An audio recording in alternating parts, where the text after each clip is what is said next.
আসসালামু আলাইকুম ওয়া রাহমাতুল্লাহি ওয়া বারাকাতুহু। সুপ্রিয় দর্শক শ্রোতা, জীবনকে পরিচালনা করতে গিয়ে আমরা অনেক সময় অনেক শত্রুতার এবং শত্রুর সম্মুখীন হয়ে যাই।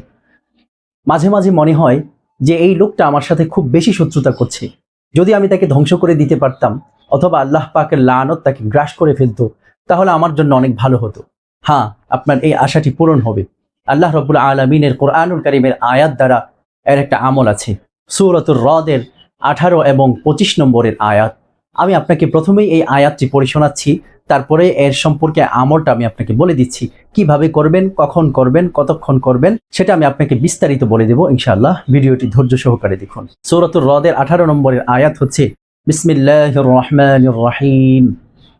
والذين لم يستجيبوا له لو أن لهم ما في الأرض جميعا ومثله معه لافتدوا به أولئك لهم سوء الحساب ومأواهم جهنم وبئس المهاد। এটা হচ্ছে সূরাতুর রদের 18 নম্বরের আয়াত। প্রিয় দর্শক, সূরাতুর রদের 25 নম্বরের আয়াত হচ্ছে, والذين ينقضون عهد الله من بعد ميثاقه ويقطعون ما أمر الله به أن يوصل ويفسدون في الأرض أولئك لهم اللعنة ولهم سوء الدار। এটা হচ্ছে সূরাতুর রদের 25 নম্বরের আয়াত। এই দুটি আয়াত দিয়ে আপনি এই আমলটি করবেন। প্রিয় দর্শক, এখন আমি আপনাকে নিয়মটি বলে দিচ্ছি, খুব মনোযোগ সহকারে শোনেন।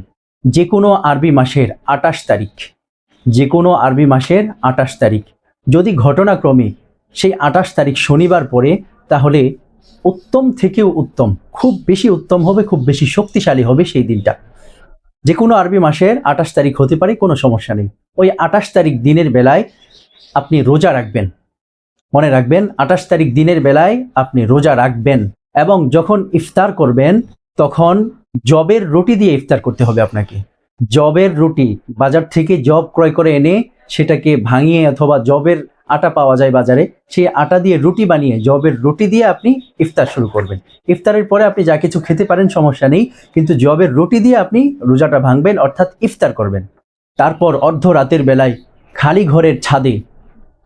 ঘরের ছাদে অথবা খালি ময়দানে অথবা মাঠে, খালি ময়দান অর্থাৎ মাঠের মধ্যে, খালি মাঠের মধ্যে অথবা খালি ঘরের ছাদের মধ্যে, সেখানে আপনি আগরবাতির ধোঁয়া দিবেন। তারপর এই আয়াত দুটো 7 বার করে তিলাওয়াত করবেন। এই দুইটা আয়াতকে 7 বার করে মোট 14 বার আপনি তিলাওয়াত করবেন। এবং তিলাওয়াত যখন শেষ হবে তখন আপনি আল্লাহ পাকের কাছে দোয়া করবেন, ওই শত্রুর ধ্বংসের জন্য দোয়া করবেন। কিন্তু একটা জিনিস খুব ভালোভাবে মনে রাখবেন, তার অপরাধ যতটুকু ততটুকুই বদদোয়া আপনি করতে পারেন, এর বেশি আপনি করতে পারেন না।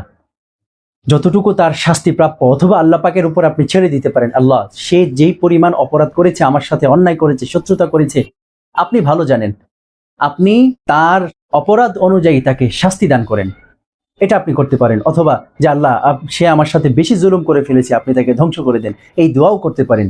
কিন্তু শরীয়তের সীমা আপনি লঙ্ঘন করতে পারবেন না দোয়ার মধ্যে, এটা খুব বেশি মনে রাখবেন। প্রিয় দর্শক, এই আমলটি বুঝে, না বুঝলে বারবার দেখে শুনে প্রয়োজনে লিখে নিয়ে তারপরে আপনি এই আমলটি করবেন ইনশাআল্লাহ। আল্লাহ রাব্বুল আলামিন আপনার জীবন থেকে সমস্ত শত্রুদেরকে মুছে দেন এবং সমস্ত শত্রুদেরকে আপনার বন্ধুতে রূপান্তরিত করেন। দোয়া করি, আমার জন্য দোয়া করবেন। আসসালামু আলাইকুম ওয়া রাহমাতুল্লাহি ওয়া বারাকাতুহু।